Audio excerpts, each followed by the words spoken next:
ప్రియమైన వారలారా, యేసు నామములో మీకు నా శుభాకాంక్షలు. యేసుక్రీస్తు ఈ దినం మీ జీవితంలో అద్భుతం చెయ్యబోతున్నారు. ఏం అద్భుతమో తెలుసా? మిమ్మల్ని సంతోషపరుస్తున్నారు. మీ సంతోషము బాధింపబడింది కదా, అది ఎలా తెలుసు? యేసు సమస్తమును ఎరుగును. మీ మనసులో సంతోషము బాధింపబడ్డది, మీ ఇంటిలో సంతోషం బాధింపబడినది. ఎందుకు నాకు ఇలా జరుగుచున్నదని కలత చెందారు కదా. ఏదో ఒక కార్యం మీ సంతోషమును బాధించుచున్నది కదా. దేవుడు చెబుతున్నారు, మిమ్మల్ని ఈ దినం సంతోషపరచెదను అని చెప్పి. ఈ దినం ఇప్పుడు ఆ సంతోషం కలగబోచున్నది. దేవుడు చెబుతున్నారు ఇర్మియా 31:13లో, నేను వారి దుఃఖమునకు ప్రతిగా సంతోషమిచ్చి వారిని ఆదరించెదను, విచారము కొట్టివేసి నేను వారికి ఆనందం కలుగజేతును.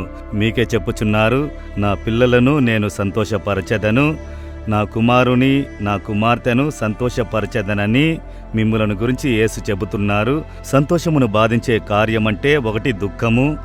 ఏదో ఒక కార్యమును గురించిన దుఃఖము మీ మనసును బాధించుచున్నది.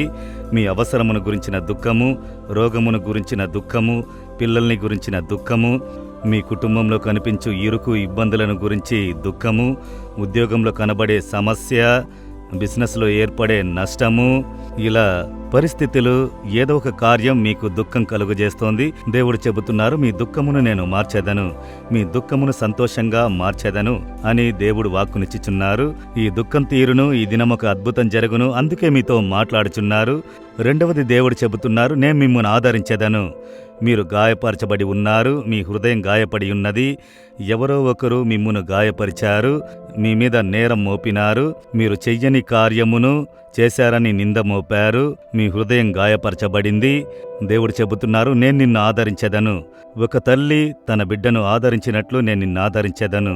దేవుడు చెబుతున్నారు, నేను నిన్ను ఆదరించెదను కుమారుడా, నేను నిన్ను ఆదరించెదను కుమార్తె, నీ గాయములను మాన్పెదను అని దేవుడు మీకు చెబుతున్నారు. తర్వాత దేవుడు చెబుతున్నారు, నీ విచారము కొట్టివేసేదను.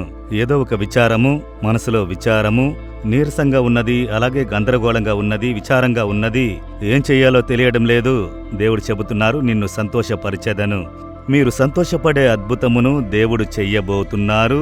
మీ దుఃఖమును తీసివేసి మీ గాయములను ఆయన మాన్పి మీ విచారమును కొట్టివేసి మిమ్మల్ని సంతోషపరచదనని చెబుతున్నారు. అందుకే ఆయన మేకులు కొట్టడానికి శిలువలో అప్పగించారు. మన దుఃఖములను ఆయన శిలువలో భరించెను, మన గాయములను ఆయన మోసెను, మన విచారమును ఆయన భరించి, ఆయన శిలువలో విచారమును అనుభవించి మరణించి పునరుద్ధానుడయ్యారు. నీ కొరకే కుమార్తె, నీ కొరకే కుమారుడా, నేను నీ కొరకు బాధింపబడ్డాను, నీ దుఃఖమును నేను మార్చెదను, నేను నిన్ను సంతోషపరచెదను, భయపడకు అని చెబుతున్నారు. అలాగే దేవా, నా హృదయంలో ఉన్న దుఃఖమును తీసివేయండి, ఓదార్చండి, విచారమును మార్చండి, నన్ను సంతోషపరచండి అని ఒక్క నిమిషం ప్రార్థన చేయండి. హృదయంలో చేపెట్టి, తండ్రి, ఈ కుమార్తెను చూడండి, ఈ కుమారుని చూడండి అయ్యా, దుఃఖంతో ఉన్నారయ్యా, గాయపరచబడి ఉన్నారయ్యా, విచారంతో ఉన్నారయ్యా, ఇవన్నీ మార్చి వారిని సంతోషపరచదనని చెబితిరి. యేసు నామములో అవన్నీ తీరునుగాక, దుఃఖం తీరునుగాక, విచారం తీరునుగాక, సంతోషం హృదయంలో కలుగునుగాక.